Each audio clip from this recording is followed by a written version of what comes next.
तीन दामाद की सास पार्ट 1। कावेरी जी के पति का देहांत हुए काफ़ी वक्त हो गया था।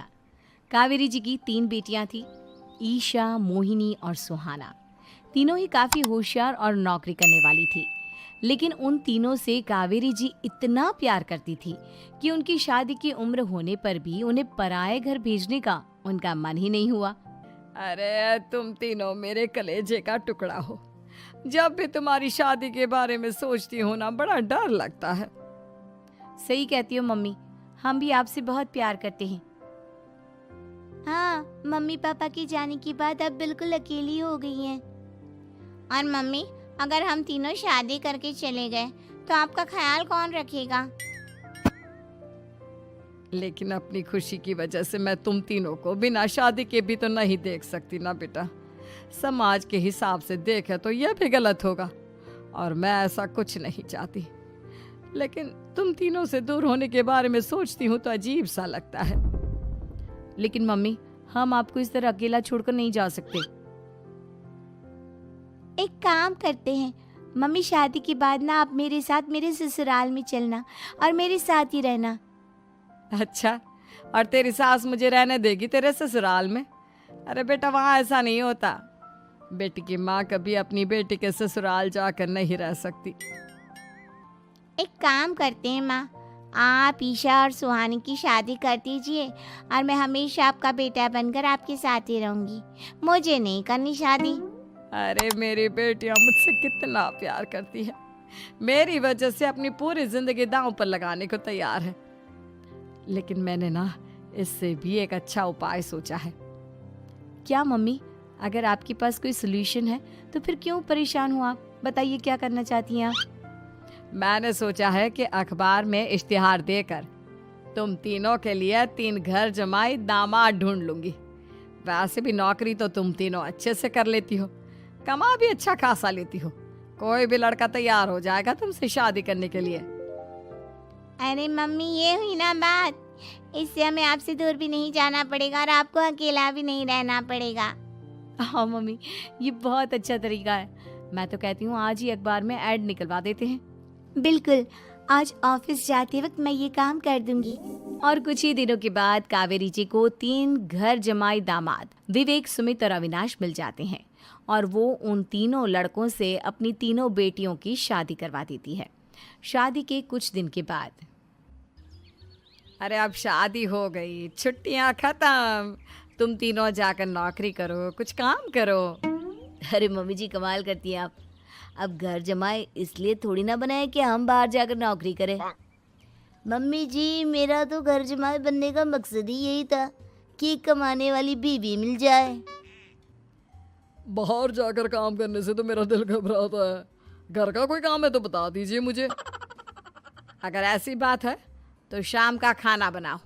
मेरी बेटियां नौकरी से थकी हारी आती है, अब नौकरी नहीं कर सकते तो कोई बात नहीं, घर का काम करो तुम लोग।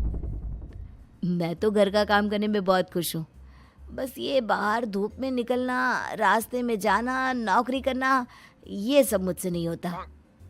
बिल्कुल ठीक कह रहा है सुमित।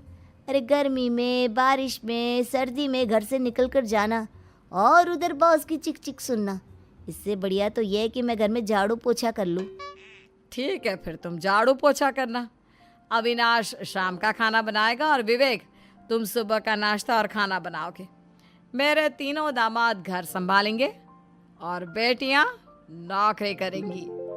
अगले दिन सुबह के वक्त, मम्मी मुझे ऑफिस के लिए देर हो रही है, नाश्ता चाहिए। अरे उस विवेक से कहा तो था कि सुबह का नाश्ता उसे उठकर बनाना है। अभी जाकर देखती हूँ क्या कर रहा है विवेक। अभी तक सोया हुआ है क्या? सुबह के 10 बज गए हैं। सोने दीजिए ना मम्मी जी, क्या हमेशा हिटलर की तरह हाथ में डंडा लेकर खड़ी रहती हैं। मैंने कहा सीधे उठकर खड़े हो जाओ और जाकर नाश्ता बनाओ।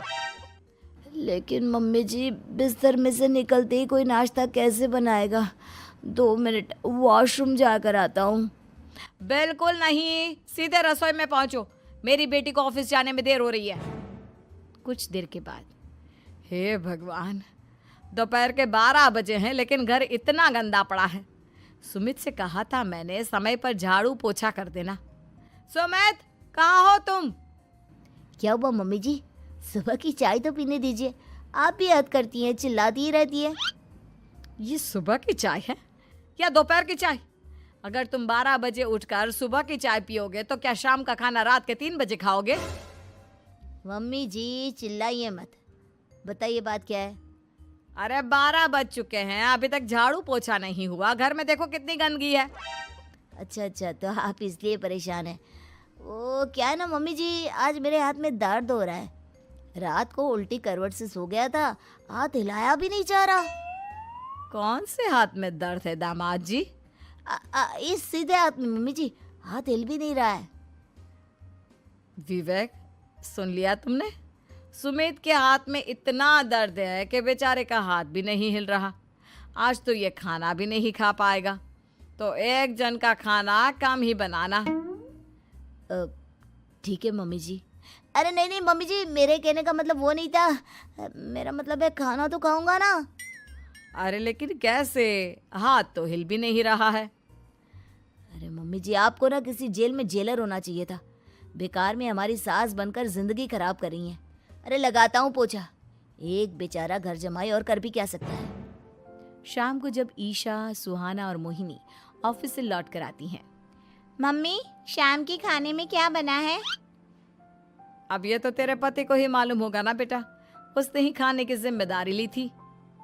लगता है मम्मी आपने ये घर जमाए वाला तरीका अपनाकर मुसीबत मोल ले ली है। आपके तीनों घर जमाए कितने आलसी हैं। मेरे वाले को देखो, दोपहर के 12 बजे सुबह की चाय पीता है और काम क्या करना चाहता था? घर का झाड़ू पोछा।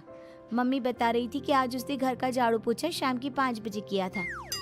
अब क्या बताऊं बेटा, सुबह से हाथ दर्द का बहाना करके बैठ गया था। कहता है हाथ में बहुत दर्द हो रहा है, हिला भी नहीं जा रहा। सब बहाने मम्मी। ये तीनों घर जमाए मिलकर ना बस बैठकर खाना खाना चाहते हैं, काम धाम तो बिल्कुल नहीं करना चाहते। अरे लेकिन ऐसे काम नहीं चलेगा ना, मुझे इन तीनों को सबक सिखाना ही पड़ेगा। अरे तो मम्मी, आप हिटलर से कम है क्या? आपने जब हम तीनों को सबक सिखा सिखा कर इतना लायक बना दिया, तो इन तीनों नालायक दामाद को भी आप कुछ न कुछ तो बना ही देंगी। हाँ मम्मी, बस अपने अंदर के हिटलर को बाहर लाइए और अपनी तीनों दामादों को अच्छी तरह से सबक सिखाइए। रही बात आपकी बेटियों की, तो हम तीनों तो हमेशा से आपके साथ हैं। अरे लेकिन बेटा, इस काम के लिए तुम तीनों को मेहनत करनी पड़ेगी। कैसी मेहनत मम्मी? ऑफिस में तो वैसे ही बहुत मेहनत करते हैं हम तीनों। अरे प्रेग्नेंट हो जाओ, प्रेगनेंसी का बहाना बनाकर कह दो कि तुम तीनों ने नौकरी छोड़ दी है 2 साल के लिए, और जब घर में खाने के पैसे नहीं होंगे तो अपने आप काम पर जाएंगे ये तीनों। वाह मम्मी, क्या आइडिया दिया है। मैं तो कल ही जाकर कहने वाली हूँ कि मैं प्रेग्नेंट हो गई हूँ। फिर देखना कैसे मेरा पति अविनाश भाग भाग कर काम पर लग जाएगा। और फिर 2 दिन के बाद, सुमित, मैं ना प्रेग्नेंट हूँ और इसलिए अगले 2 साल के लिए मैंने अपनी जॉब छोड़ने का फैसला ले लिया है। विवेक, पापा बनने वाले हो तुम। अब से ना तुम्हें ऑफिस जाना होगा, क्योंकि मैं तो 2 साल के लिए छुट्टी पर चली गई हूँ। अविनाश, अब तुम्हें जिम्मेदारी संभाल लेनी चाहिए, वरना ये घर कैसे चलेगा। हम दोनों मम्मी पापा बनने वाले हैं। लेकिन कावेरी के तीनों आलसी दामादों पर अपनी बीवियों की बात का कोई असर नहीं हुआ। धीरे धीरे कावेरी जी को चिंता होने लगी, क्योंकि उनके प्लान के हिसाब से तीनों बेटियों ने ऑफिस जाना बंद कर दिया था। आखिर क्या तरीका अपनाएंगी कावेरी अपने आलसी दामादों को काम करना सिखाने के लिए? जानने के लिए सुनिए इस कहानी का पार्ट 2।